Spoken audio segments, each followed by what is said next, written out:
It's a very choreographed process, table flying.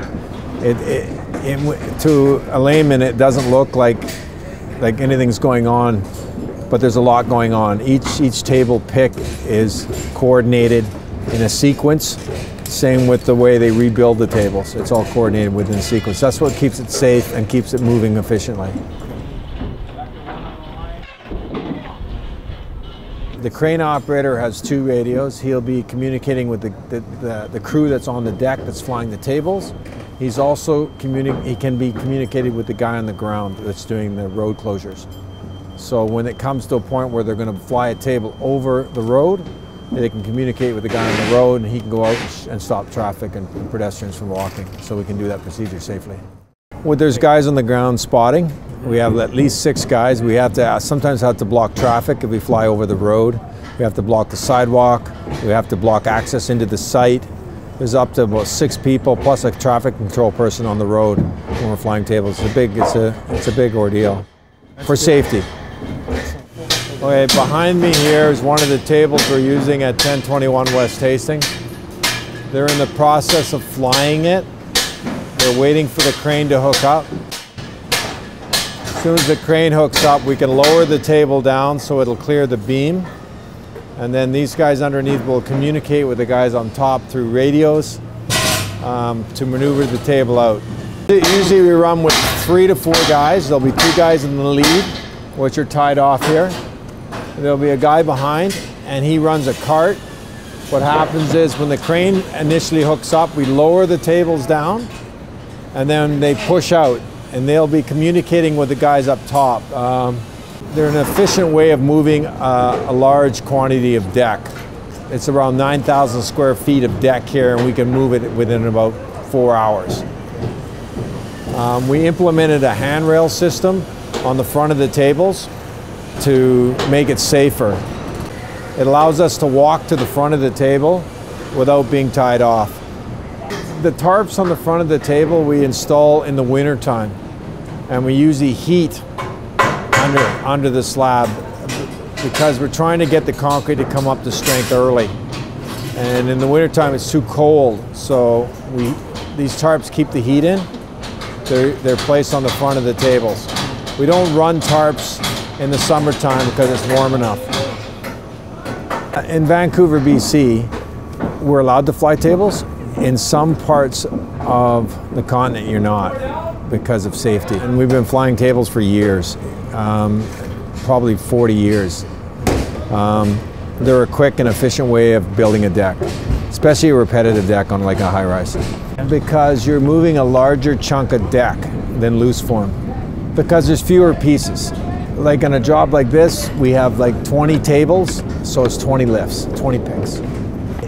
Normally, if we can start in the morning and we get a clean start, we can move all the tables in 4 hours. There's no way that you could loose form that quickly. There's just no way. It would take you the whole day, for sure. The amount of pieces you have to put up here would be unbelievable. The crane operator is an important part of the job. He's like the heart of the job. He's a young guy, he's highly trained. He worked underneath me for years before we gave him an opportunity to operate the crane. He's one of my best operators, and he's very skilled at what he does.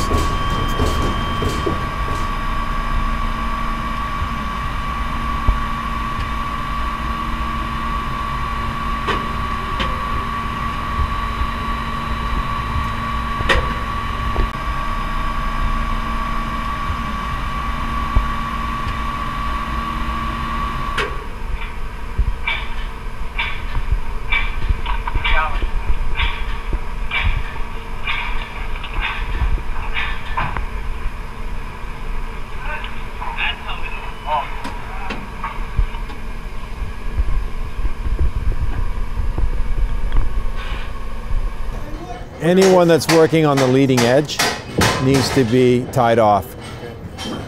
If you're not allowed up here. Every employee that wears a harness has to go through an orientation, which takes a day. It's a training course, how to use a harness. And everyone that wears one has to take the course.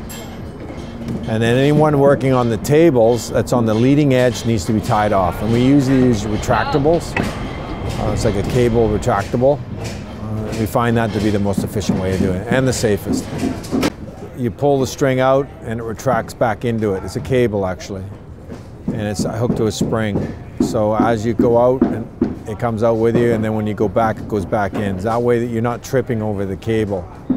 It's always contained in a small unit that's held behind you. Jim implemented these unique tie-off points on the deck. A lot of thought went into the locations according to where we need them for the tables. It works like a seat belt. If there's a sudden jerk, it locks up, preventing you from pulling more cable out of it. That's how it helps. That's how it prevents you when you fall off the building or fall anywhere. It'll lock up, and then it prevents you from falling.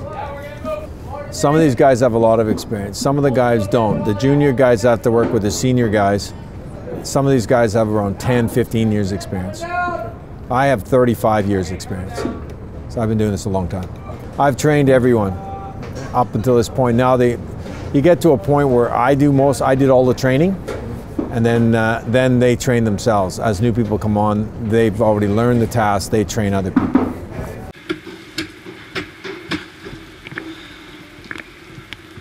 All by myself, I wanna be. Oh.